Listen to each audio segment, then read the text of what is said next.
Daugelį išsivysčiusių pasaulio šalių, tame tarpe ir Lietuvoje, apie 60% visuomenės suaugusių žmonių turi per didelį kūno svorį. Ar tai būtų antsvoris, ar tai būtų nutukimas. 60%? Taip. Kai jūs jau kreipėsi gydytoja, moteris, kai ateina, ar yra pasidalinusios, pavyzdžiui, skaičiais, kiek kartų per gyvenimą yra bandžiusios ir vėl iš naujo bandžiusios? Taip, yra pasidalinusios ir tikrai labai skauda širdį dėl tų moterų, kurios įdėjusios pastangų, turėjusios bandymų labai daug, labai įvairių, labai reikalavusių daug valios, laiko, kartais finansų ir taip toliau. Ir to rezultato kaip nėra, taip nėra. Seniau tai buvo tas požiūris toksai, kad nutukimas valios trūkumas, tegul tas žmogus susitvarko tą svorį, o mes jau čia sutvarkysim lipidus, cukrų ir taip toliau. Ligas suprasti.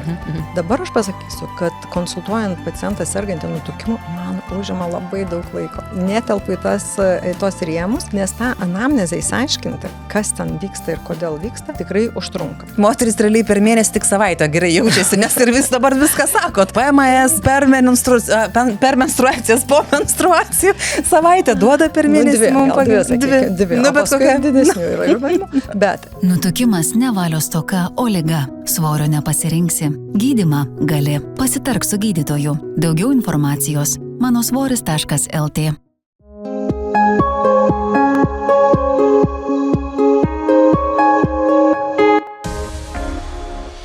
Labą visiems, suaugusių moterų klubas, Kristina Lavija ir turime šiandien ypatingą viešnią. Ir mūsų viešnia yra Džilda Veličkienė, Lietuvos sveikatos mokslų universiteto profesorė, gydytoja endokrinologė. Sveiki, Džilda. Labą dieną. Tai žinokit, jūs pasikvietėm, nes tas klausimas apie svorį, o ypač antsvorį, tai yra toks turbūt nemirtingas ir anksčiau jaudino moteris ir vyrus ir dabar ir turbūt dar daug metų į priekį jaudins.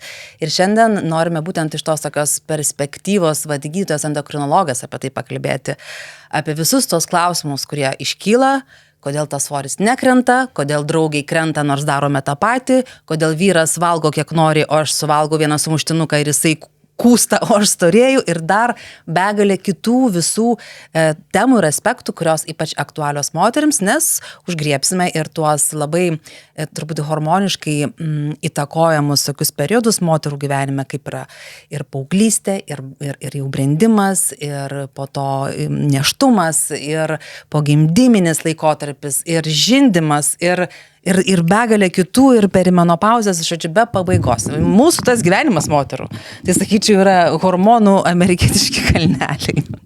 Yra tame tiesos. Yra, tai va. O kol mūsų klausotės ir žiūrite, tai daugiau informacijos išsamios, moksliškai pateiktos galite rasti puslapyje manosvoris.lt.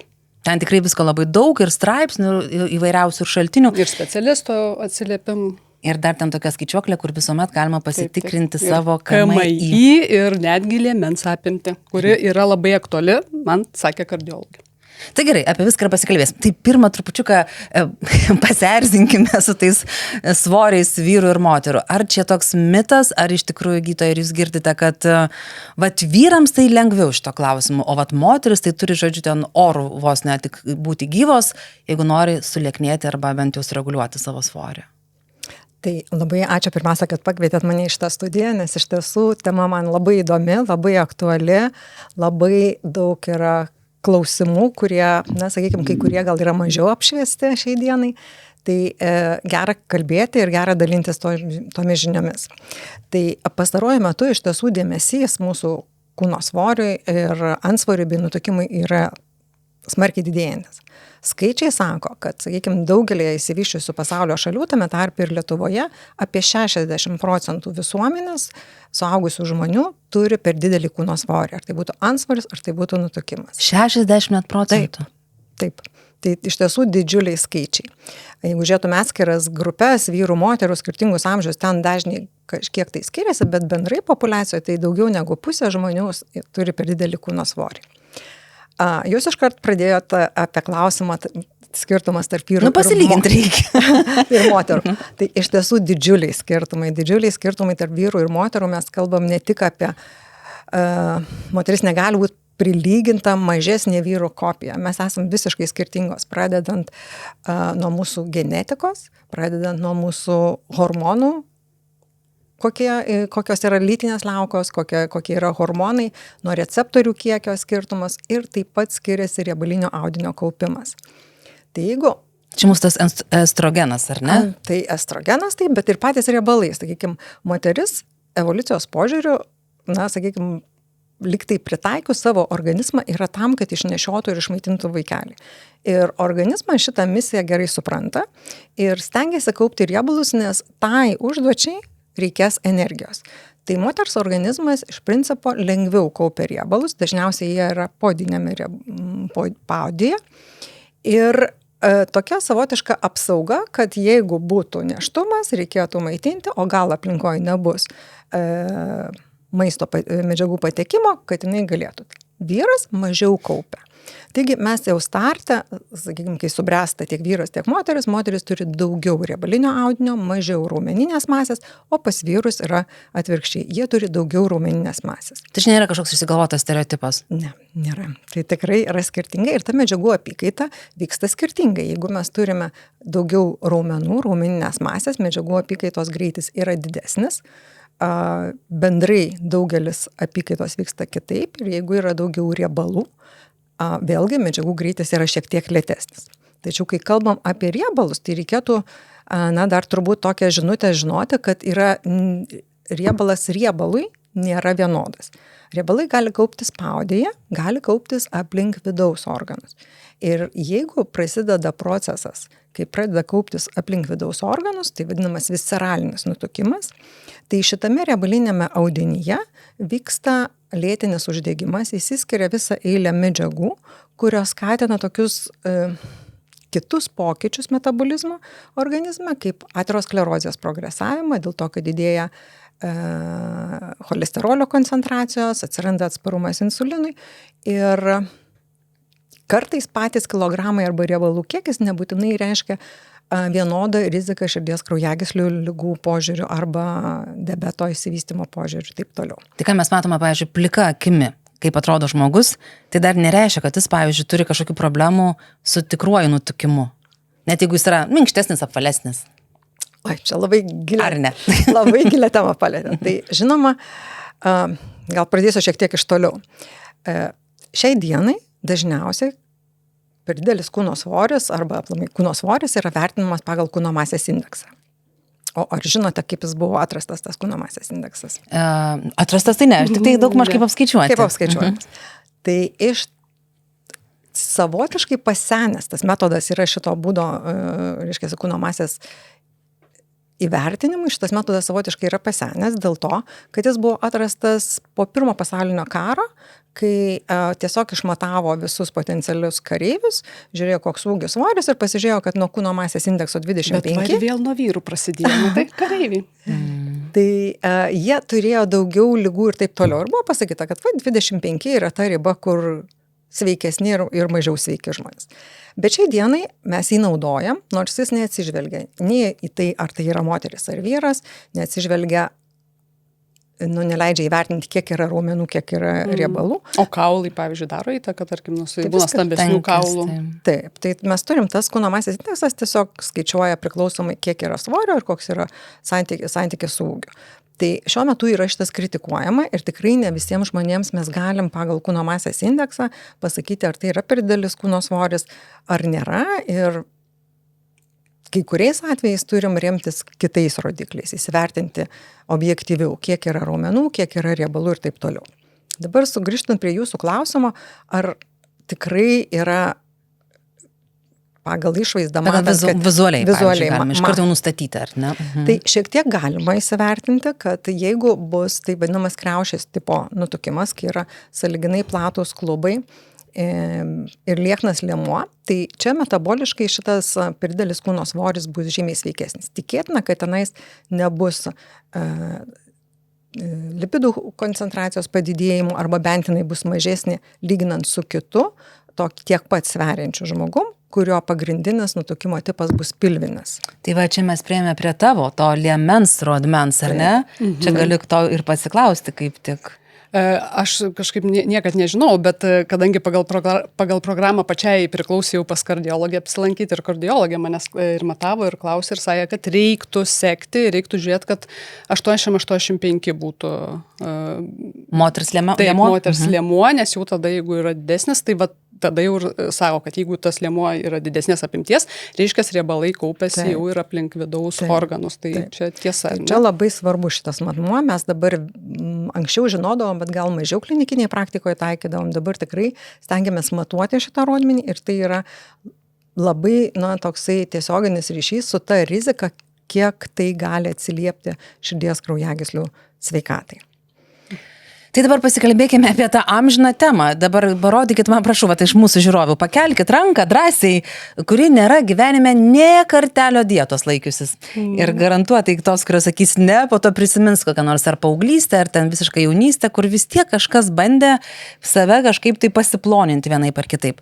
Tai kai jūs jau kreipėsi gydytoja moteris, kai ateina, tai ar yra pasidalinusios, pavyzdžiui, skaičiais, kiek kartų per gyvenimą yra bandžiusios ir vėl iš naujo bandžiusios? Taip, yra pasidalinusios ir tikrai labai skauda širdį dėl tų moterų, kurios įdėjusios pastangų, turėjusios bandymų labai daug, labai įvairių, labai reikalavusių daug valios, laiko, kartais finansų ir taip toliau. Ir to rezultato nėra kaip nėra, taip nėra. Arba jis labai trumpalaikis. Arba jis yra trumpalaikis. Tai čia mes turbūt, klausia manęs, kodėl sprendimai atėjus vienam žmogui panašiai atrodančiam po konsultacijos būna vienokia, kitam yra kitokia. Tai tas labai priklauso nuo to, kokį tas žmogus kelią jau yra nuėjęs, ką jis yra išbandęs. Ir tas geras anamnezės susirinkimas leidžia labai gerai identifikuoti, kokia kaip pagrindinė gali būti priežastis, kodėl tas svoris didėja. Nes nereikėtų suprasti, kad, sakykime, vienodas kūno masės indeksas ar vienoda išvaizda, tai reiškia vienoda istorija, vienodas gydymas, vienodos rekomendacijos. Ne, tas yra labai labai individualu, nes nutukimo priežasčių gali būti daug. Ir tas esminis dalykas, ką mes ir stengiamės įsiaiškinti, kas yra ta vyraujanti priežastis. Šiai dienai nutukimas yra vertinamas kaip lėtinė liga. Ir lėtiniai ligai yra būdinga tai, kad jinai yra dėja nepagydoma, kad jinai recidivuoja, dažniausiai progresuoja ir sukelia lėtinės komplikacijas. Priežastis, kodėl yra per didelis kūno svoris, tai paaiškinimų, sakyčiau, skirčiau keletą grupių ir labai, jeigu leisite, aš trumpai aptarsiu, kas galėtų lemti tą per didelį kūno svorį. Tai daliai žmonių per didelis kūno svoris yra paveldimas polinkis turėti per didelį kūno svorį.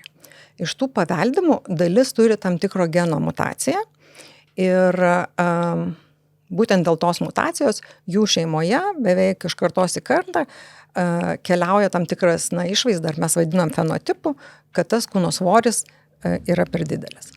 Kiti žmonės paveldi polinkis ir, tai reiškia, šiai dienai identifikuota yra maždaug apie 50-70 genų, kurie yra atsakingi už mūsų kūno svorį. Ir dabar sakoma, kad svoris netgi labiau paveldimas negu mūsų ūgis. Nors visi taip kažkaip, kai pamato žemas ar aukštas, sako, kokie tėvai ir sieja tą su genetika, bet lygiai tą patį mes galim kalbėti ir apie kūno svorio paveldimumą.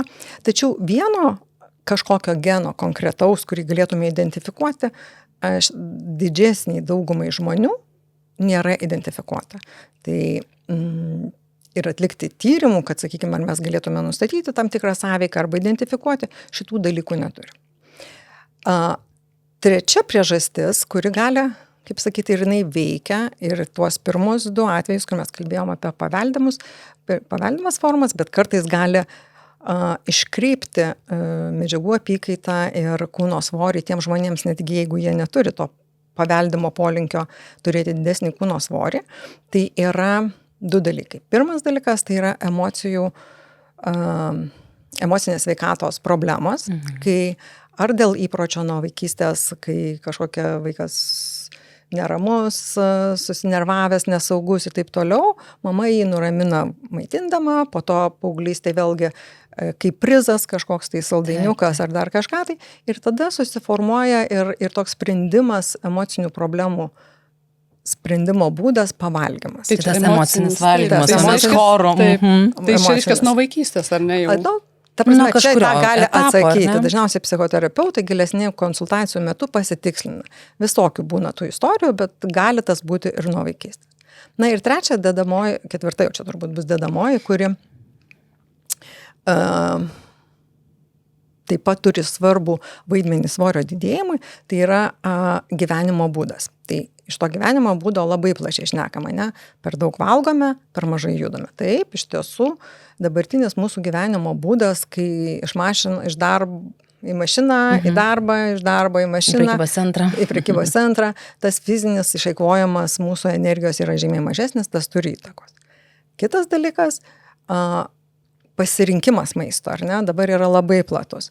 Ir neretai, sakykime, marketinginiai dalykai, kad mes pirktume kažką patraukliai atrodantis, su paragavimu, su taip toliau. Su akcijom visokiom. Su akcijom, taip. Tai mes tada nusiperkam, ko nereikia, valgom ne tada, kai norime, kai esame alkani.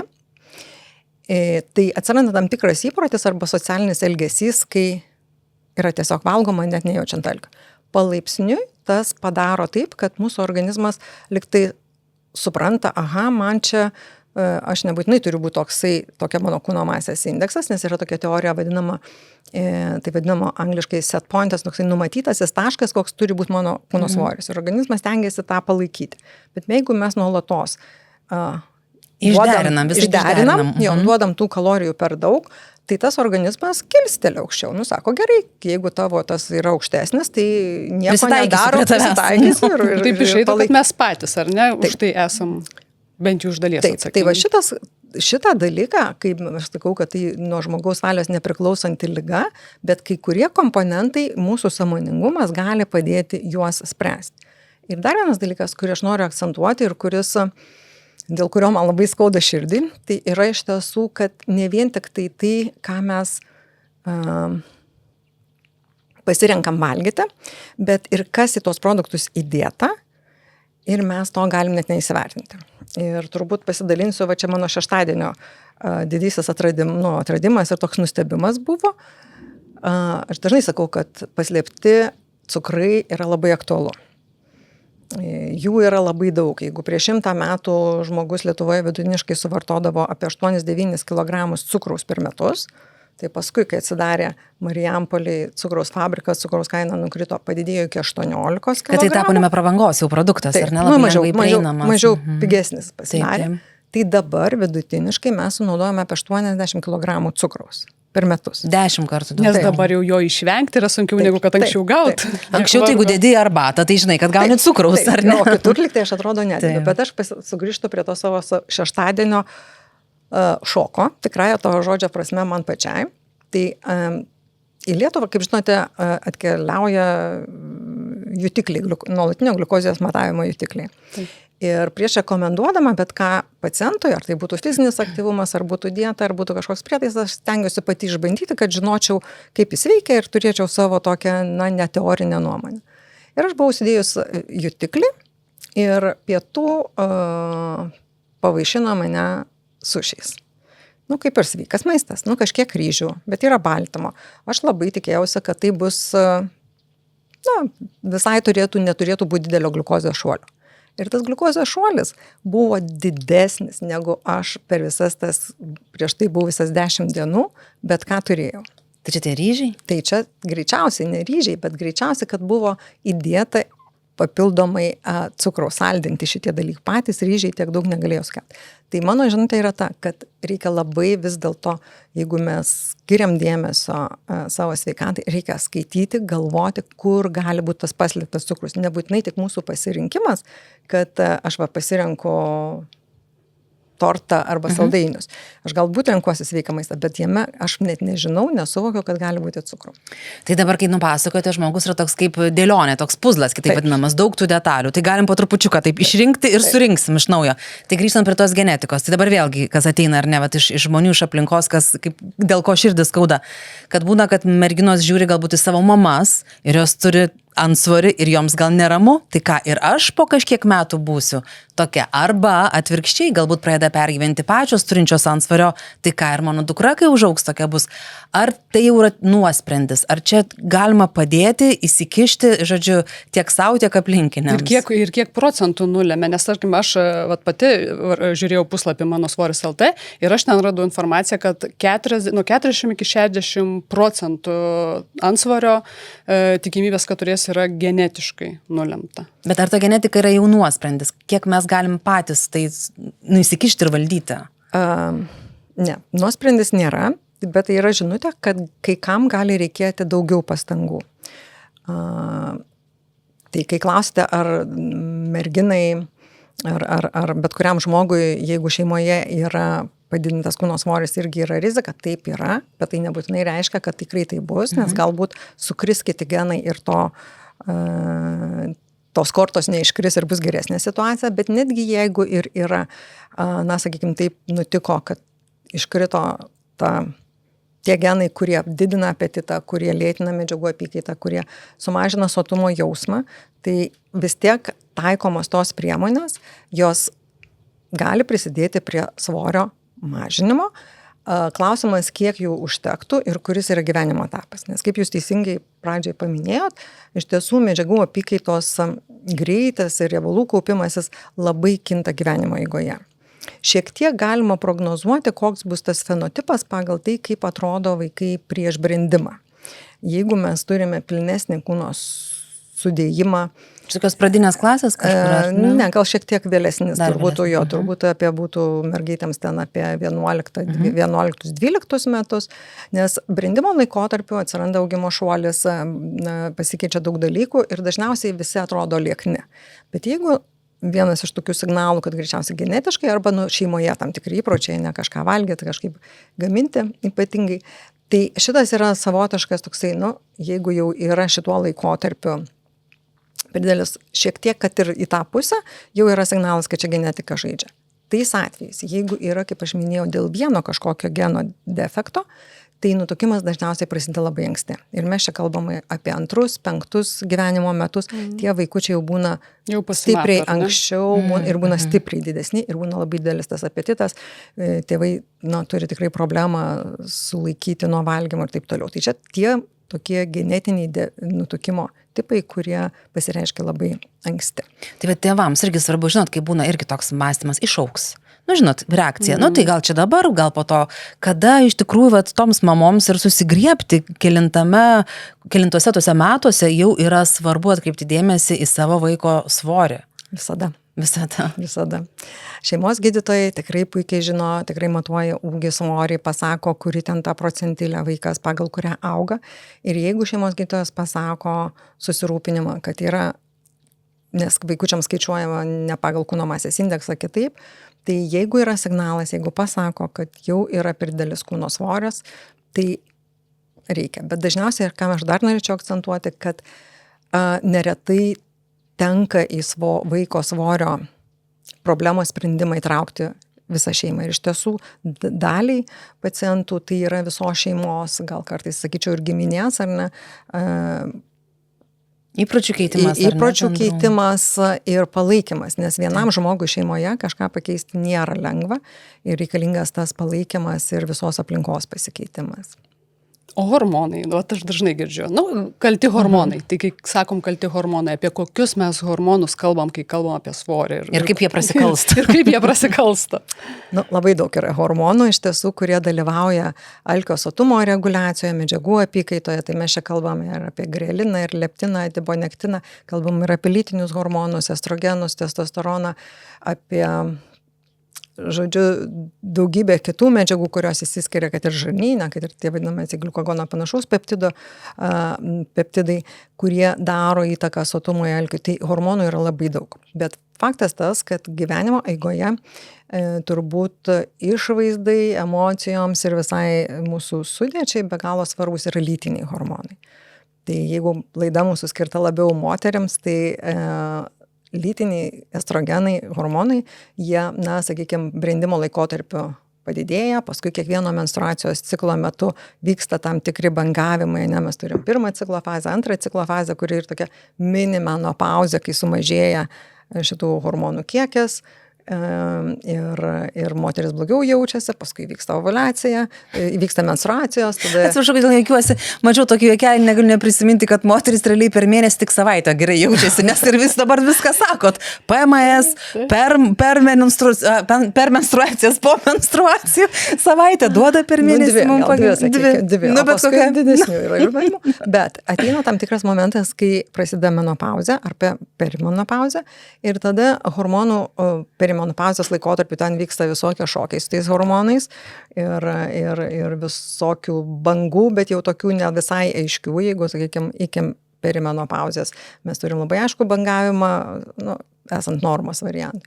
Tai perimenopauzėje prasideda visokie šokiai ir menopauzės metu tam tikras hormonų kiekis sumažėja. Tai sumažėjus estrogenų kiekiui organizme drastiškai pasikeičia moters sveikata. Ir jeigu šiandien mes šnekam apie nutukimą, tai reikia suprasti tokį dalyką, kad kol yra estrogenai, tai riebalai stengiamasi kaupti paudėje, kaip aš sakiau, kad išlaikytume tą reprodukcinę sveikatą ir užtikrintume, jeigu reikėtų pastojimo. Po prasidėjus menopauzei, sumažėjus estrogenų, riebalai pradeda kauptis visceraliniuose, labiau kaip pas vyrus, jo vidiniai riebalai. Ir tada atsiranda problema, kad didėja pilvas, didėja pilvo apimtis, nyksta liemuo ir čia moteris praktiškai pasiveja vyrus, kai kalbam apie metabolinę sveikatą. Kol turi estrogenus, širdies kraujagyslių ligų rizika yra žymiai mažesnė. Prasidėjo menopauzė, gaila, bet deja, tada tie procesai greitėja ir jeigu čia nesiimama tam tikrų veiksmų, tai tos išeitys, dėl ko mes labiausiai ir stengiamės apsaugoti, esant per dideliam kūno svoriui, tai yra širdies kraujagyslių ligom, metaboliniam ligom, jos dideliu tempu dažnėja ir greitėja. Tai trupučiuką dabar tame periode pabūkime, kad jau įžengiam į tą perimenopauzės, menopauzės, po to galėsime trupučiuką atsukti laikrodį, grįšim prie ten nėštumo ir panašių, ar ne, epizodų.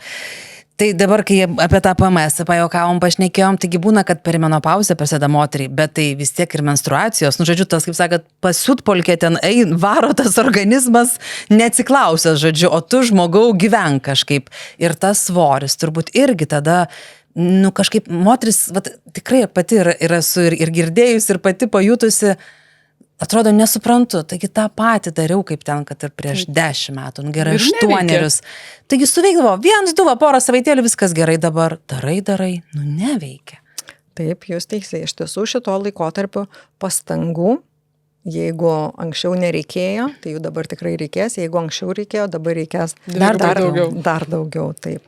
Ir čia tas laikotarpis visom prasmėm yra labai sudėtingas, už tai, kad perimenopauzės ir menopauzės laikotarpiu dėl šito, kaip aš minėjau, estrogeno trūkumo, progesterono, lėtėja medžiagų apykaita. Kitas dalykas, blogėja miegas. Miego sutrikimai iš karto reiškia, kad organizmas patiria savotišką stresą. Didžiulis stresas. Taip.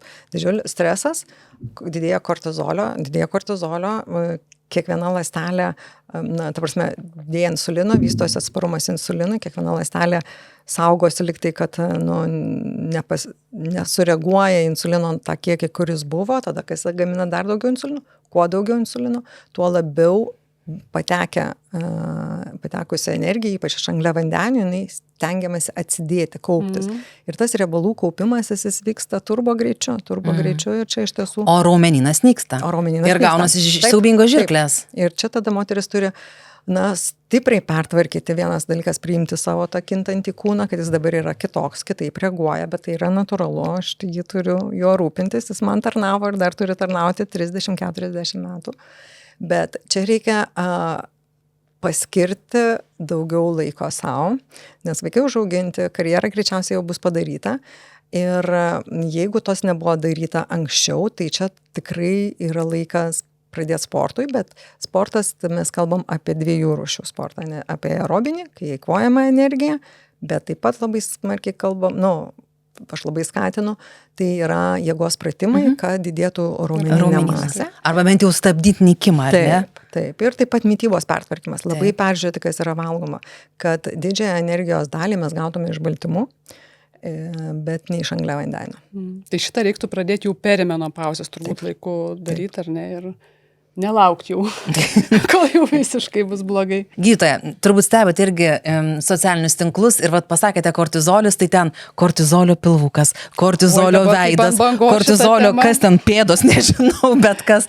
Ką tai reiškia? Ar čia vėlgi yra kažkam, kad reikia sugalvoti naujų kažkokių savokų ir kažkokį produktą, nežinau, ar savo kažkokią, nežinau, paskyrą pareklamuoti? Ar čia iš tikrųjų, taip ir yra ir kortizolio pilvas, yra ir kortizolio veidas, gal ir dar kitos kūno dalis. Ačiū labai, kad paklausėte šito klausimo. Nes mes ne pirmą kartą su tuo susidurėm ir galvom, kas čia per velnią?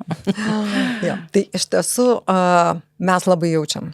Aš negaliu sakyti priežasčių, kodėl taip yra plačiai apie tai šnekama, bet mes turim labai didelį srautą pacientų, kurie ateina pas mus, mojuoja jau atliktų kažkur tai kortizolio tyrimų. Ryte, 8. Kur dar patys turbūt pasidarė nes patys sugalvojo. Randa, forume pasakė, kaimynė daryk, padaryta, atėjau. Ir mūsų klausia, dabar jau čia tikriausiai yra ta endokrininė priežastis, dėl ko yra kortizolis per didelis. Tai, žinote, gal dar truputėlį lyrinį nuokrypį. Man teko baigti Harvarde endokrinologijos kursus. Ir ten kelios dienos buvo skirta antinkščių lygom. Ir mes giliai analizavom taip kaip endokrinologai apie tas antinkščių lygas. Ir dalis gydytojų buvo ne endokrinologai, bet buvo kitų specialybių ir jie turbūt buvo kai kas per sudėtinga ir jie klausė, sako, bet jūs pasakykit, sako profesorė, pagrindinė žinutė, kurią mes turėtume įsinešti ir suprasti iš tos ilgo sudėtingo kelių dienų mokymo. Ir jinai sako, jeigu jūs įsinešėt žinutę, kad rytinio kortizolio tirti nereikia, tai sako, bus labai gerai. Tai aš labai norėčiau tą žinutę garsiai pasakyti ir jūsų auditorijai, ir kitoms auditorijoms, kad jeigu mes gyvenam stresingą gyvenimą, vėlai atsigulėm, turėjom kažkokią sunkią dieną darbe, namuose, kažkaip, mes ir taip žinom, kad mes patiriam stresą. Tas kortizolis yra visą laiką kintantis, kaip sakyt, besikeičiantis. Ir jo tirti net nereikia. Turbūt kiekvienas, jeigu savo kažkiek skiriam dėmesio, mes galim pasakyti, ar aš dabar esu ramus, ar aš esu susinervavęs, ar aš esu pavargęs dėl kažkokio patirto streso, skubėjau, bėgau ir taip toliau. Tai tas kortizolio rytinis tyrimas, jis yra absoliučiai neinformatyvus. Yra ligos, kai yra padidėję kortizolio kiekis, bet tada mes kortizolį tyriam visai kitaip. Tai darom specifinius mėginius ir tada įsiaiškinam, ar tikrai organizmas nepriklausomai nuo išorės aplinkybių produkuoja per daug kortizolio. Taip yra tokių būklių, kai ar čia bus ramybė, ar bus neramybė, kortizolio gaminama labai daug, nutunkama, pasikeičia išvaizdos, slenka plaukai ir taip toliau. Kortizolis rytinis gali duoti naudos, tais atvejais, kai yra nepakankama gamyba, bet tada bus nesvorio perteklius, tada bus svorio mažėjimas ir bus kitos būklės. Tai tas, kad randa žmonės ir daug kalba apie kortizolį, tai tik patvirtina, kad mes gyvenam neramų gyvenimą, kad mūsų visos priemonės, ar tai būtų telefonai, ar tai būtų kiti kanalai, mums siunčia tiek daug signalų, kurių kartais patys ir nesuvokiam ir gyvenam tokiam lėtiniam strese. Tai lėtinis stresas, kai yra nuolatos, kad ir nedidelis kortizolio padidėjimas, jis susijęs su didesnio alkio jausmu, didesniu kalorijų suvartojimu ir svorio didėjimu. Tai tik tai gydytoja dėl tų tokių savokų, kurios čia tada, aš nežinau, šiaip išrastos, suformuluotos, kad kažkam gerai skambėtų socialiniuose tinkluose, tas kortizolio pilvas ir kortizolio veidas. Čia reikia kažkaip tai kreipdėmėsi, ar tai tiesiog ignoruoti ir kreiptis į gydytoją su tiesiog normaliu klausimu ir tyrimais, o ne savo nusistatinėti kortizolio veidus, pilvus ar dar kažką. Turbūt ten tiesos yra, tai dėl lėtinio streso, dėl lėtinio to kortizolio yra per daug. Tai taip, jis tada kaupimasis vyksta pilvos srityje. Veidas tai jis irgi tampa putlesnis, jis gali persiskirstyti šiek tiek riebalai pagal tą vadinamą kortizolio pertekliaus fenotipą. Jeigu mes nuolatos gyvenam lėtiniam strese, tai tikėtina, kad pasidarys tam tikra kuprelė, ar ne kažkiek, tai labiau riebalai kausis kuprelėje, vidurinėje pilvo srityje, galbūt sąlyginai bus plonesnės rankos ir kojos, bet ką su tuo daryti, kai apie tą kalbą, kortizolinis tas, tai keičiam savo mąstymą, keičiam savo gyvenimą, pereinam į tokį lėtesnį, ramesnį gyvenimo priėmimą ir džiaugimąsi gyvenimu. Bet ieškom tokios sistemos, ar ne? Taip. Kažko sistemingo, nebandom sutvarkyti vieną kortizolio pilvą arba vieną veidą. Tikrai taip. Tai emocinis valgymas. Taip, Čia toks labai, universalus labai. dalykas visoms amžiaus grupėms, man atrodo, O niekas neapsaugotas. perimenopauzai tai iš viso, supranti, tos emocijos ir aukštyn, ir žemyn. O ką tada, tai nusiramint, pavalgyt. Pažiūrėt filmą ir pavalgyti. Ar tikrai tas emocinis valgymas yra problema? Aš galvoju, ar tikrai, pavyzdžiui, yra žmonių, kurie niekad nevalgo dėl emocijų. Ar tai yra problema tada, kai tai tampa kažkokiu pastoviu reiškiniu kasdieniu? Tai taip, problema yra tas, kas yra reguliaru, dažnai kartojas taip toliau. Vienas kitas kartas nieko dažniausiai mūsų gyvenimo nepakeičia. Bet tam tikras įprotis, tradicinis kelias, sakykime taip, reaguoti į problemų sprendimą, jisai duoda savo pasiekmes, duoda rezultatą ir šitą būtų labai gerai atpažinti. Čia, žinoma, labai galėtų pasitarnauti ir padėti tai vadinamas dėmesingas įsisąmonimas arba geriau žinomas kaip mindfulness, ar ne, kad aš suvokiu, ką aš dabar grįžus po darbo darau, aš pavargau, aš nerimauju ir aš tada ką darau, atidarau šaldytuvą, ar ne? Ir pastebėti, ar ne, savo Taip, tokius Dėl kokios priežasties atidarai šaldytuvą. Ar aš iš tiesų noriu valgyti, nes jeigu iš tiesų noriu valgyti, tai man tiks bet koks maistas. Ne? Aš tada... Oi, čia labai geras, aš taip save tikrinu iš tikrųjų. Čia geras, aš nežinojau, gerai. Bet jeigu aš noriu, būtinai saldainiuko, būtinai kažko ir dar skanaus. būtent to pavadinimo, ne bet kokio. Ir dar dėl jų atsikelsi nuo sofos ir nueisi net jo nusipirkti. Tu gerai sudeginsi kalorijų? Kas blogai? Tai šitas dalykas galėtų duoti, nes tie, kas neturi to emocinio užkandžiavimo, atėjo momentas X, jeigu vienas iš hormonų grelinas įsiskyrė, aš jaučiu man čia skrandyje jau kažkaip. Tai ir aš einu valgyti, pamastai, tu jeigu esi sąmoningas, aš pasirenku tą, kas, galvoju, kad man yra sveika. Baltyminis daugiau, kaip sakėt, taip, rekomenduojamas. Kad aš būčiau soti ir pavalgyčiau. Bet jeigu man sukasi galvoje, aš pavalgiau, bet gal ką nors skanaus, arba ką nors prie kavos. Tai paskui mes ir turime šitą dalyką. Bet čia dar aš nebūčiau tokia labai kategoriška, nes yra vienas dalykas dar toksai, irgi šiek tiek genetika tame žaidžia, tai tas vadinamas maisto triukšmas, tie žmonės, kurie turi mažesnį sotumo jausmą, ir ypač kombinacijoje, jeigu tos emocinės problemos yra, tai jie gali turėti labiau išreikštą tą tokį, mes vadinam tai maisto triukšmu, kad jo atsigalvojimas. Tarsi vis galvoja apie maistą, žmogus sako, negaliu nusiraminti visą, save tarsi ir sąmoningai tramdau, bet vis žinau, kad guli ten kokia ledų porcija ar kažkas ir pamiršti negaliu. Bet čia yra genetiškai žmonėm nulemta, ar hormonai kažkaip skirtingai veikia pas žmonės, kad vieni jį turi, nes tarkim, mano pažįstama apie jį papasako ir aš taip, o kas čia per dalykas, aš taip nustebusi ją žiūriu ir kaip pasako, kad aš suprantu, kad nesu patyrusi maisto triukšmo. Taip, tai tokių labai aiškių pasakymų, kiek čia atskirti, kiek čia yra įgytas per gyvenimą, per tų emocinių problemų neįsprendimo, užgniaužimo, ignoravimo ar net pažinimo, kiek yra tas, bet kiek man toksai pojūtis yra vis dėlto, kad tas yra genetiškai šiek tiek predisponuota. Ir dažniausiai tie žmonės, kurie turi šitą emocinį triukšmą, jie yra būtent tie nesėkmės atvejai, kai jie stengiasi savo valios pastangomis sumažinti tą kūno svorį ir jiems tą padaryti žymiai sunkiau. Nes, kaip minėjau, genai, toks yra vienas vadinamas FTO, su nutukimu susijęs genas, kuris lemia, kad tų žmonių sotumo jausmas yra mažesnis, alkio jausmas yra didesnis. Tai jų tos mintis apie tą tokį pojūtį yra labiau išreikštos ir labai aiškiai tą sako pacientai, kuriuos dabar mes gydom, kai kuriems reikia gydymo medikamentais. Turime tokius inkretinų klasės medikamentus, kuriuos skiriant, tai kartais būna vienas labiausiai toksai išreikštas dėkingumas, sako, pagaliau aš nebegalvoju, mano galvoje nesisuka mintis apie maistą ir tas maisto triukšmas nutyla. Tai tik Nes tai labai įrodymas. varginantis dalykas iš tikrųjų. Ypač jeigu tu nustengiasi to nedaryt, o tau galvoj sukasi. Ir tokia Ir kova gauna, ir kalties ir jausmas gėdos ir atsiranda. taip toliau. Tai va čia šalia gal ta ir valia, ir negalime ištraukti šalia jau kalbant apie nutukimą ir gydymą, jau aišku gydymą, kad jeigu žmogus stengiasi, viską padaro ir jeigu tai yra trumpalaikis efektas, arba jis nuolatiniai įtampų, tai čia irgi streso šaltinis, tas maisto triukšmas, ar ne?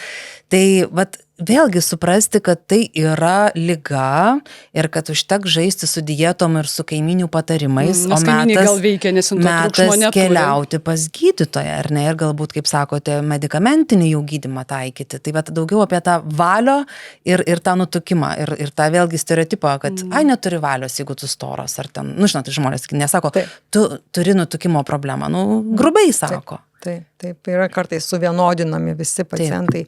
Kaip ten liaudiškai sakydavo, ant vieno kurpaliaus, tai tikrai taip ne. Ir kaip aš pradžioje užsiminiau apie tai, kad konsultacija iš tiesų taip seniau, tai buvo tas požiūris toksai, kad nutukimas valios trūkumas ir tegul tas žmogus susitvarko tą svorį, o mes jau čia sutvarkysim lipidus, cukrų ir taip toliau. Ligas suprasti. Dabar aš pasakysiu, kad konsultuojant pacientą sergantį nutukimu, man užima labai daug laiko. Netelpu į tos rėmus, nes tą anamnezę įsiaiškinti, kas ten vyksta ir kodėl vyksta, tikrai užtrunka. Ir tie žmonės, kurie turi ir, sakykime taip, jeigu ateina žmogus su per dideliu kūno svorio ir po pasiaiškinimo, kaip jis valgo, koks jo gyvenimo būdas, taip toliau paaiškėja, kad didžioji dalis yra tie gyvenimo įpročiais, tiesiog gal kažko nežinojo, gal kažkaip neįvertino, kokį didelį tai turi svorį, tai jam pakeitus gyvenseną, tas efektas iš tiesų yra gana didelis ir visai lengvai susikoreguoja. Bet jeigu pas mane ateina pacientas ir jis bandė tą ir po to kažkokio tai bandymo situacija po kažkurio laiko netgi blogesnė. Nes kas pasidaro? Daliai žmonių, kai jie bando laikytis dietų, kuriuose ypač yra sumažintas kalorijų energijos patekimas, organizmas gavęs signalą per mažai ateina energijos, jis galvoja, oho, jeigu dabar ir toliau čia taip negausiu tos energijos, man bus blogai. Badas, numirsiu. Tai reikia viską lėtinti, saugot, taupyti, kad jau čia tik nieko neišeikvočiau. Lėtėja medžiagų apykaita, lėtėja bet koks energijos išeikvojimas ir jis apsisaugo. Bet jeigu iš tos dietos išeinama, o iš jos išeinama už tai, kad kai pasiekiama tam tikra riba svorio sumažėjimo ir tų kalorijų patekimo, išsiskiria biologinės medžiagos, tas pats grelinas, kurie labai padidina apetitą. Ir tas padidėjęs apetitas padaro, kad labai sunku toliau laikytis to plano, sakykime, koks buvo pradžioj, užmančioj, arba pasibaigia kažkoks tai, kažkokia ta dieta, kuri kažkokia buvo vienokia ar kitokia, ir tada tas pats kalorijų kiekis patekęs į tą organizmą, kuriame ta medžiagų apykaita jau yra lėtesnė, viskas. Nebepatenkina jau. Ta prasme, jis tai patenkina, bet svoris tik didėja, už tai, kad medžiagų apykaita yra lėtesnė. Ir jinai išlieka lėtesnė ilgą laiką po to, kai buvo laikytas. Ir už tai mes turim tos vadinamus jojo kalnelius, kai laikosi dietos, nukrenta, tada sugrįžta, tada paauga dar aukščiau, tada vėl kažkada susiemu, vėl laikausi, vėl krentu, bet bendroji sumoji metai iš metų tas juda į viršų. O kuo daugiau tų tokių bandymų laikytis, tai dar stipriau visą tą pastiprina? Tai jis dedasi tą medžiagų. Ta kova tokia begalinė, tas organizmas pastoviai yra tokiam stresiniai būsenai. Ir kas yra, kodėl mes sakom, kad nėra labai gerai dietos, kur yra ribojamos kalorijos, nes su kalorijų ribojimu tam tikrą etapą vyksta ir raumenų nykimas.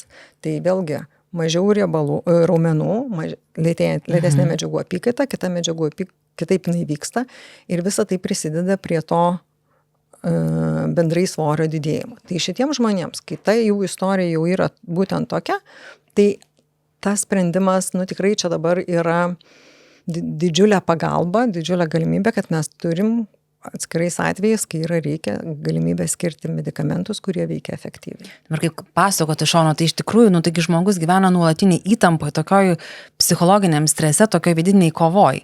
Tai nes tas kalorijų ribojimas tavo apetito, taigi niekaip nepažaboja ir tu nuolat tikrai, kovoji. Tai kaip tu gali jaustis emociškai, tikrai labai labai sudėtinga. Tai kalbant būtent apie tą, kaip sakote, ir tą hormoną, ar ne, kuris būtent reguliuoja tą žmogaus apetitą.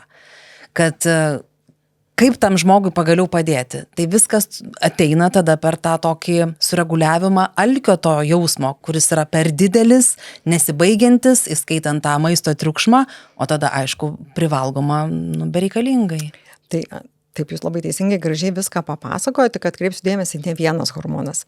Ai, tai jūs mane taisykite, aš žinau, tai čia visai jau taip diletantiškai sakau. Jo, nes ta reguliacija labai sudėtinga, nes mūsų tas alkio sotumo jausmas reguliuojasi nuo kvapo, ne, mes galim dar nematyti maisto, mes galim užuosti, jau pradės seilės skirtis, pradės tam tikri hormonai skirtis, pamatysim, įsidėsim pirmą kąsnį ir taip toliau, tai čia žais ir hormonai, ir nervų sistema, ir paskui pavalgysim skrandžio įsitempimas, kuris perduos per nervus vagus informaciją, bet vis tiek pagrindinius sprendimus daro mūsų galvos smegenys. Ir čia yra tas viršininkų viršininkas, kuris surinka visą informaciją iš visų organų, tiek iš kasos, tiek iš kepenų, tiek iš raumenų, tiek iš riebalinio audinio, jis viską kontroliuoja, viską žino. Ir atitinkamai tada, jeigu jis gauna gerus signalus, kad iš riebalinio audinio jis siunčia, gauna signalą, aha, jau užtenka, aš kalorijų turiu. Okei, įjungiu, kad apetitas mažėja. Bet jeigu šitas signalas sutrinka... Sandėliai pilni, viskas tvarkoja, toksai vadybininkas. Taip, vadybininkas, jis toksai. Tai bet jeigu šitie signalai sutrinka dėl vienokio ar kitokio priežasčių, tai jis kaip sakyt, blogai nuskenuoja situaciją. Jis nesupranta, kad jau čia visko užtenka, jau jungiam čia tuos valgymo mechanizmus, bet viskas tęsiasi, dar žmogus valgo ir valgo toliau. Tai kalbant apie, kai jūs klausėt, kaip padėti, tai faktas tas, kad nėra vieno žingsnio ir vieno etapo, kas. Tai čia kalbam ir apie sąmoningumą, savo pojūčiams, savo pasirinkimams, savo įpročiams, nes, sakykime, su vienais maisto produktais mes esam alkanesni, mes turim ir gliukozės tam tikrus šuolius, jeigu, sakykime, pradedam nuo angliavandenių arba daug mūsų maiste angliavandenių, ypač lengvai pasisavinamų angliavandenių. Kitas dalykas, jeigu mes valgom daugiau riebalų, jeigu mes valgom daugiau baltymo, sotumo jausmas bus didesnis. Ir nėra tas pats, kai aš atsimenat, būdavo pirmoji klasiai toks uždavinys matematikos, kai klausdavo, ar kilogramas pūkų yra sunkesnis už kilogramą vinių. Tai ten visokių tų atsakymų būdavo. Tai dabar lygiai tas pats klausimas, ar 500 kalorijų iš brokolių yra tas pats, kaip 500 kalorijų iš tortuko. Tai kaip atsakytumėte tą klausimą? Tai ne tas pats, nes su tortuku negausi ten mineralų, naudingų medžiagų, ir negausi tonos brokolių, tai gausi tokį tortuką, o čia turbūt labai daug galėtų brokolių privalgyti. Ir labai skirtingi dalykai vyktų jūsų viduje. Jeigu suvalgytumėt brokolius, tai pirmiausia, nukeliavęs, kad ir kažkiek tai į žarnyną šitie brokoliai, ar ne, vienas dalykas tūris būtų didesnis, ne, jau gautų skrandis, čia įsitempiau, lyg tai aš jau turėčiau būti sotus. Kitas dalykas, mikroflora, kuri žaidžia labai didžiulį vaidmenį mūsų visoje medžiagų apykaitoje, mūsų metaboliniai sveikatoj. Tai visai kitokios, sakykime, viešėtų, dirbtų, atliktų savo darbą bakterijos mūsų žarnyno ir signalus, kuriuos siūstų į mūsų alkio ir sotumo jausmus, būtų vienokie. Su tortuku vienas dalykas tūris mažas, aišku, kaifas bus labai skanu, ta akimirka tokia saldi, bet tik tortukui, kažkiek tai iš to tortuko atėjus tai gliukozė į mūsų kraują būtų didžiulis insulino šuolis. Ir ką tai reiškia?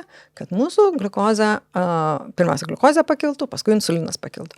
Kai insulino įsiskirtų labai daug, paskui kristų tas gliukozės kiekis ir tada mes vėl jaustumės alkani, užimtų silpnumas, reikia dar kažką tai gal užkasti. Ir rezultatą iš tos mūsų gautų kalorijų greičiausiai į mūsų pilvuką atidėtų tą tortuką. O iš suvalgytų brokolių, greičiausiai panaudotų kažkiek tai energijos, bet tikrai neatsidėtų į pilvą. Tai dar būtent apie tą sureguliavimą to alkio, ar ne? Nes turbūt tai yra toksai tikslas, kad ir galėtum kažkaip gyventi ramiai, sąmoningai, kokybiškai, kartais vartoti pramoginį maistą, kaip tortuką, žinoma, nieks neišbraukė, bet iš principo šalia išmokti valgyti taisyklingai. Man atrodo, kad ir tu dalinaisi patirtimi ar ne vieno pažįstamo žmogaus, būtent apie tą tokį nevaldomą alkio jausmą. lyginant, vat irgi, kad dvi draugės, viena suvalgo tą patį patiekalą, nežinau, krūtinėlė, salotos, ryžiai dar, toks normalus, subalansuotas maistas, ramu, kavos gal espreso išgėrė. Kita suvalgė šitą patiekalą, dar duonos pasiėmė, dar sviesto užsitepė, o prie espreso užsisakė ne espreso, o latės, ar ne, su pienu kavos ir dar bandelės. Nes žmogus sako, taip sako, aš alkana.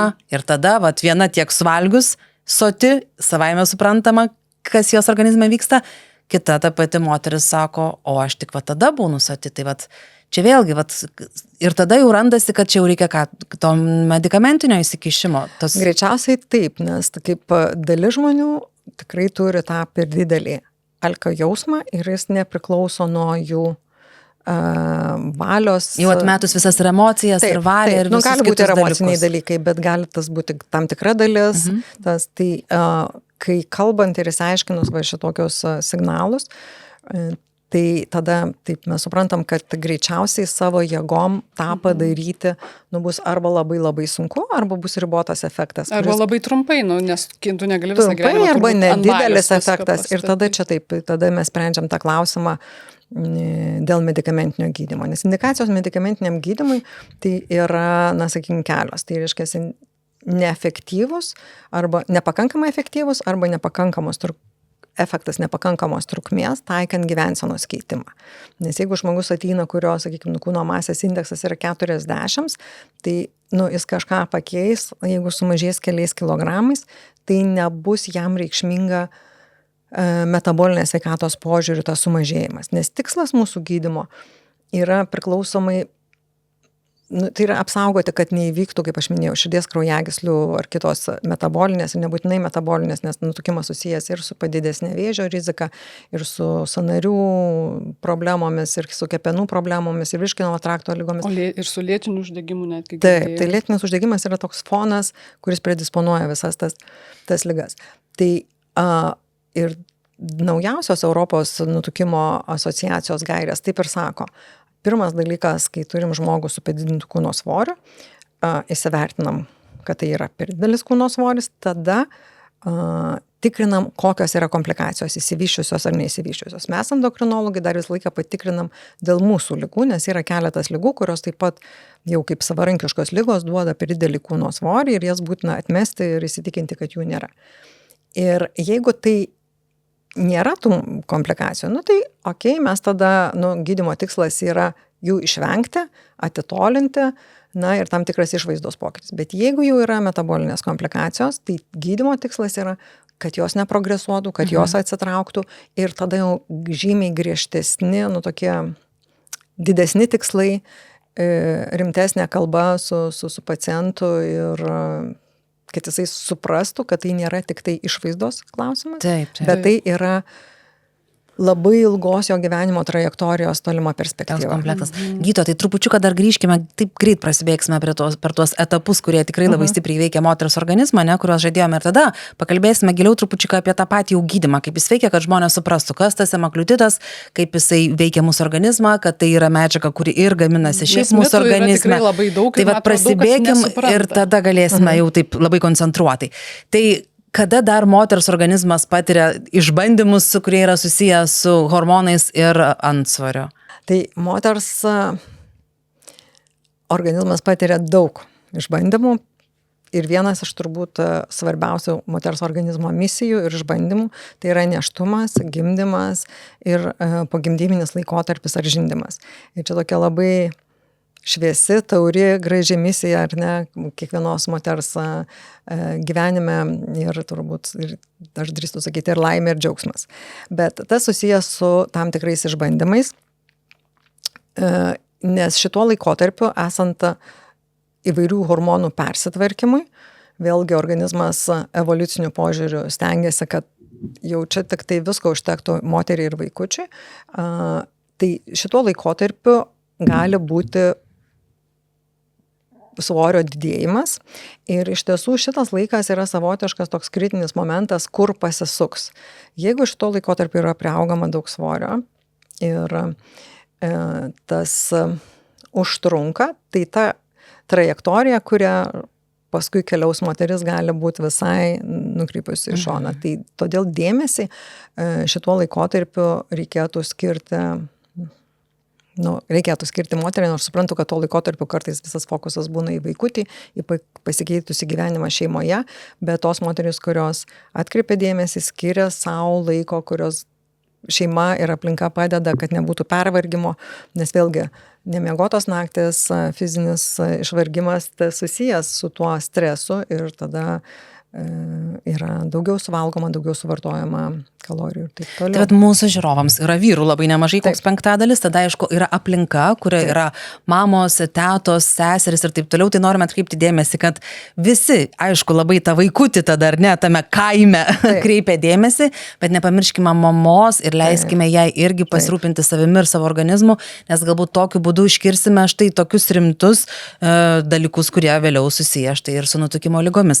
Nu tai ką, dabar griebsime ir mitus visokiausius, kuriuos neiksim arba teiksim, apie patį gydymą pakalbėkime, nes tai yra svarbu irgi suprasti ir suvokti ir vėl atskirti, kaip sakant, grūdus nuo pelų, ar ne?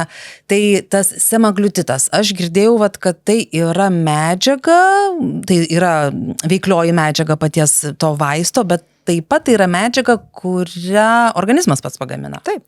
Tai kai aš kalbėjau apie visą eilę medžiagų, kurios įsiskiria organizme, ir tai nebūtinai yra gerai žinomas liaukos, dažniausiai, kai kalba apie įsivaizduojama endokrinologija ir hormonus, tai galvoja skydliaukė, kas žinoma visuomenė, ne? Skydliaukė, antinkščiai, kiaušidės, taip toliau. Bet reikia suprasti, kad šiai dienai mes kartais savo endokrininių organų vadinam ir kitus organus, kaip pavyzdžiui žarnyną. Tai kai mes pavalgome, patekus angliavandeniams į žarnyną, tai žarnyno tam tikroje dalyje įsiskiria medžiagos ir jos duoda signalą, pavyzdžiui, kasai, kad negamintų daugiau insulino ir jos taip pat duoda signalą, kaip aš minėjau, centrinė nervų sistema viską žino, kad jau atėjo tų medžiagų, užtenka ir sukelia sotumą. Tai žmonėms, kurie serga nutukimu, šitų medžiagų kiekis kartais būna sumažėjęs, bet kartais būna, tai vadinamas, įsivysto atsparumas. Tai medžiagų kaip ir yra, bet ląstelės, kurios turėtų reaguoti, nereaguoja šitą dalyką. Tai šitie vaistai, jie tiesiog imituoja tas, kas natūraliai pas žmogų yra gaminama. LGP1. Taip, gliukagono panašus peptidai arba inkretinai, kitaip vadina. Šiai dienai mes turime keletą preparatų.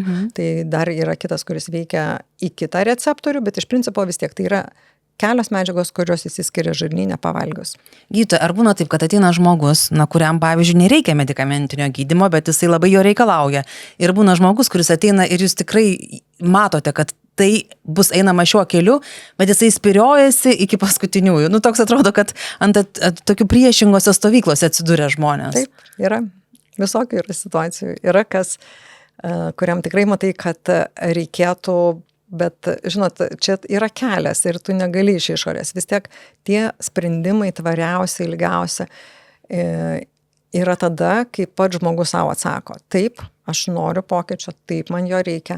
Ir tada visa aplinka, ar tai būtume gydytojai ir kažkas, tai ateisim į pagalbą ir padėsim ir spręsim tą problemą. Bet iš išorės tu daryk taip arba daryk taip, kol tai nėra tavo vidinis sprendimas, to nieko nepadarysi. Netgi gairės, kaip mes turėtume konsultuoti žmonės, tai mes turime atsiklausti dėl to stigmos, nes turbūt nedaug ligų yra, kurios matomos išorėje.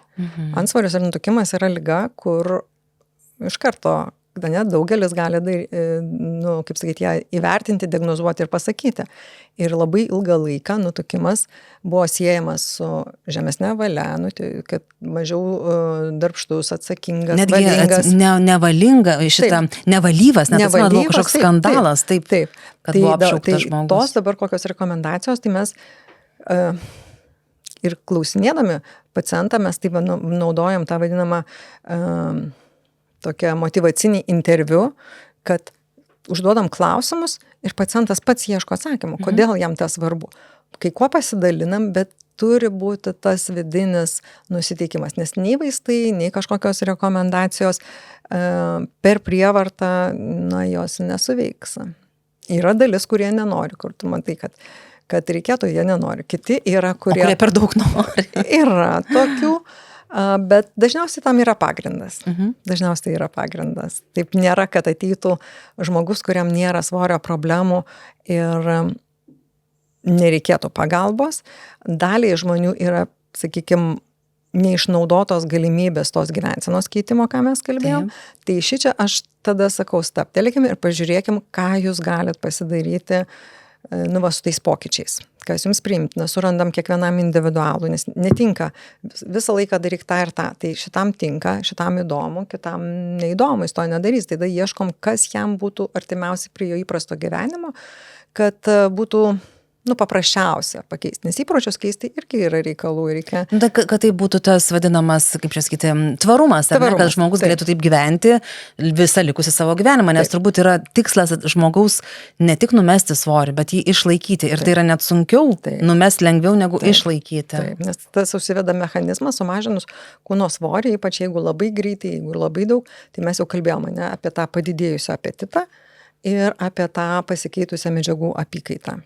Tai kartais tam tikras efektas būna ir kaip didesnį daugumai turbūt yra. Jeigu nebuvo iki tol išnaudotos gyvensenos keitimo, reiškiasi visi dalykai, tai bandom tada su gyvensenos, tada gaunam tam tikrą efektą ir stebim, kas yra.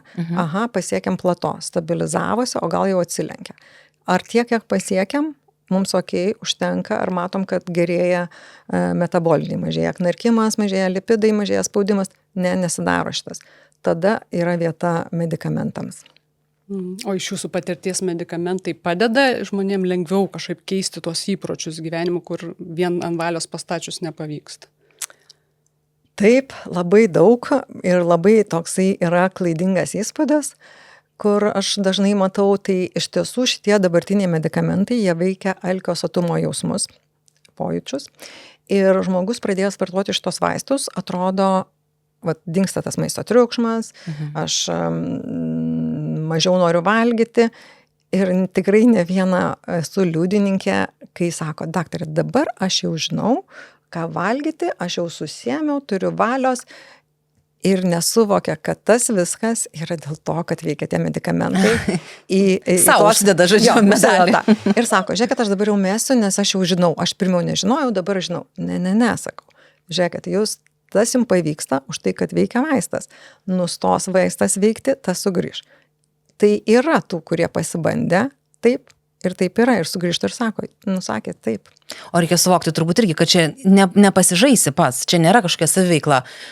Pats nusistačiau, kiek dabar vartosiu tą vaistą, kiek nevartosiu, čia reikia, ta prasme, nuolat bendradarbiauti su gydytoju. Aš manau, kad taip, nes kiekvienas vaistas, jisai jeigu turi efektą, tai jis gali turėti ir neigiamus dalykus ir aš manyčiau, kad bet koks gydymas turėtų būti sveikatos priežiūros specialistų priežiūroje ir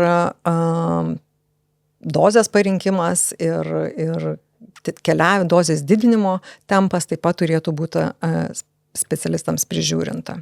Girdžiu viešą nuomonę, visokiausių atsiliepimų apie šalutinius poveikius ir, kaip nesusidūrę, nežinia, kuom tikėt, kuom netikėt. Ir aš tikrai, matau žmonių, kurie yra išsigandę, sako, nevartosiu, todėl, nors ir kaip turėčiau, reikėtų, poreikis akivaizdus. Skaičiau ten, sakė tą ir tą Facebooko formą. Tai kokie iš tikrųjų yra tie šalutiniai, o kurie yra tiesiog, Tai taip, dauguma vaistų turi tam tikrus šalutinius poveikius ir šitos klasės vaistai, tame tarpe semaglutidas, jis turi. Dažniausias poveikis, nepageidaujamas reiškinys yra virškinimo trakto dirginimo simptomai. Kai kam būna riaugėjimas, kai kam būna vidurių užkietėjimas, kai kam viduriavimas, kai kuriam viduriavimas minėjau. Tai todėl tas vaisto dozės didinimas yra labai nuoseklus. Pradedama nuo pačios mažiausios, po mėnesio didinama, jeigu yra nepageidavimi reiškiniai, galbūt didinimas yra lėtesnis, plus didelę įtaką turi kaip maitinamasi ir kai kurie patarimai tiesiog labai paprastai sumažina tų nepageidavimų reiškinių dažnį. Pavyzdžiui, atsisakyti gazuotų gėrimų, ar ne? Arba galbūt tam tikram laikui sumažinti kažkokių žalių daržovių skaičių, kad tas peristaltika būtų lėtesnė. Tai yra tų vadinamų triukų tokių, kur gali tuos nepageidavimus reiškinius sumažinti. Tai kad jų yra, mes tą žinom, pacientai yra informuoti ir tiesiog tas tada dozės didėjimo tempas labai yra individualus priklausomai nuo to, kaip jį toleruoja tą vaistą. O kokiu esate baimių girdėjusi, kurios nepagristos? Nes būna, kad kaimynės sakė, kad vos neapako. Kaimynė sakė, kad vėmė ištisai. Nu, čia aš tokių girdėjus kažkokių iš kažkur. Tada ten vėlgi valgyti iš vis negalėjau, nenorėjau, į maistą pažiūrėjus pykino. Tai tokių hiperbolizuotų dalykų. Tai šitam tiesos, kad apetitas sumažėja, yra tiesos. Tai nesakyčiau, kad čia yra tokios baimės. Bet tarsi tikslas toks. Taip, savotiškai tikslas. Nu, ir reikia suprasti, kad jisai veikia, kaip aš minėjau, alkio sotumo jausmus, taip pat lėtina truputėlį skrandžio peristaltiką. Nu, tai tas skrandis dažnai gali būti įsipūtęs, ar tai toksai sulėtėjus jausmas, kad užsistovi tas maistas. Dabar dėl tų regėjimo, tai vienas kitas tai paklausia, ar galėtų būti, tai tokių duomenų, kaip sakykime, nesergantiems cukriniu diabetu, kuriems nėra diabetinės retinopatijos, yra tiesiog, tai yra praktiškai nėra. Čia rizika didesnė yra tais atvejais, jeigu yra cukrinis diabetas, yra pažengusi akių liga ir greitai sumažėja, nes šitie vaistai turi poveikį, sakykime, ir gliukozės kiekį, jeigu jis yra padidėjęs. Žmonės, kurie neturi padidėjusio gliukozės kiekio, jisai nemažina gliukozės, bet jeigu yra padidėjęs smarkiai gliukozės kiekis, tai jeigu mes jį staigiai sumažinsim bet kokiom priemonėm, ar tai būtų insulinas, ar tai būtų šitie vaistai, tai gali pablogėti tam tikros formos akių pažaida. Tai šitas yra. Bet čia tada reikia turėti fone omenyje tą ligą, diagnozę konkrečią. Taip. Tai šitas dalykas. Bet ką aš norėčiau atkreipti dėmesį, kas yra labai svarbu ir kur tikrai pacientai neretai nustemba, tai kai aš sakau, nes kartais įsivaizduoja, kad gausiu vaistą, tai jau dabar čia nieko daryti nereikės. Ne. Ir valgysiu tik tai saldainius ir čipsus, ar ne? Tai tas pasikeičia gal noras valgyti saldainius ir čipsus, bet labai svarbi gydymo dalis yra kiti du momentai, apie kuriuos mes šnekam ir kur tikrai dalis pacientų nebūna šitam pasiruošę. Aš labai stengiuosi susitarti ir išgauti paciento pažadą, kad į salę tai eiti reikės. Ir ne mažiau 2 kartus. Ir čia reikia jėgos pratimų tam, kad raumenų tonusas būtų geras.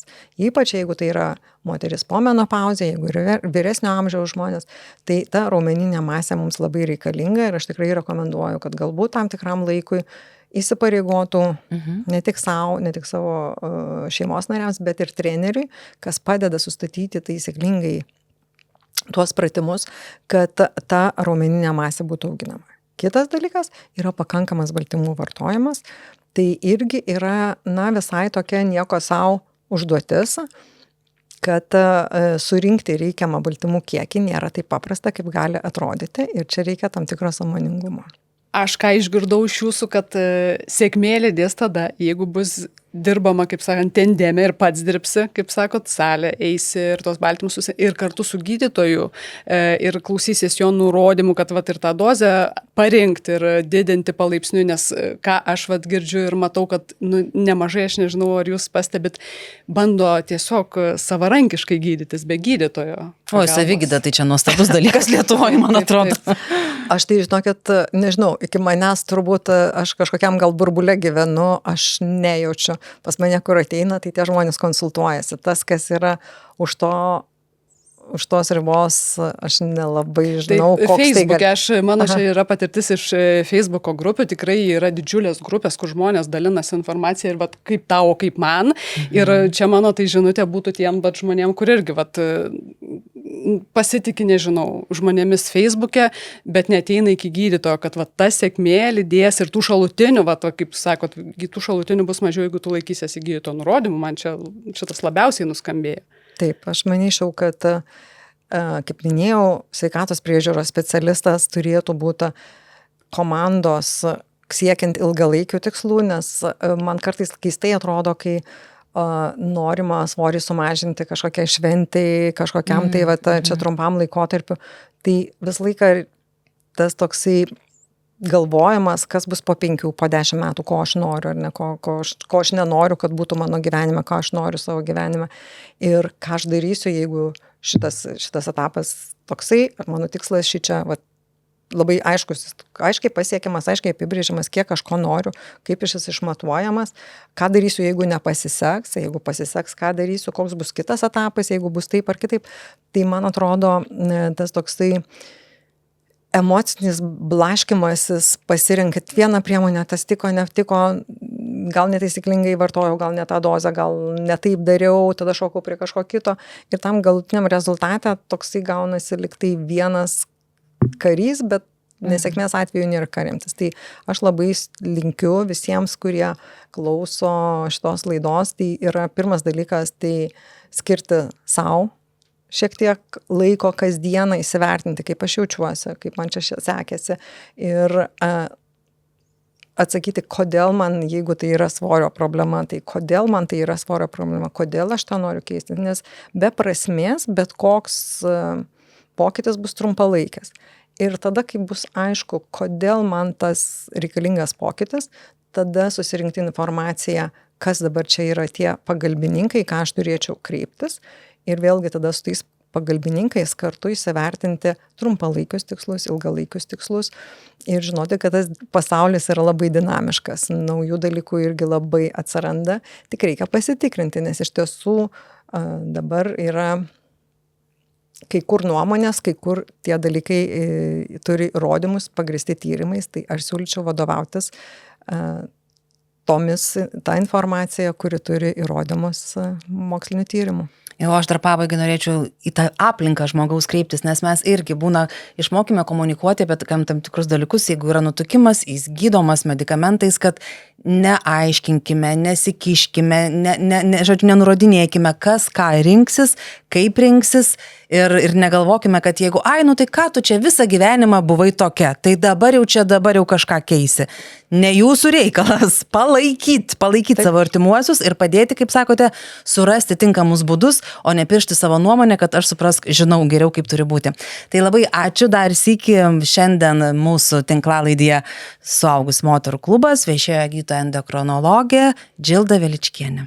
O aš noriu priminti, kad dar daugiau informacijos ir atsakymų savo kylančius klausimus rasite puslapyje www.manosvoris.lt.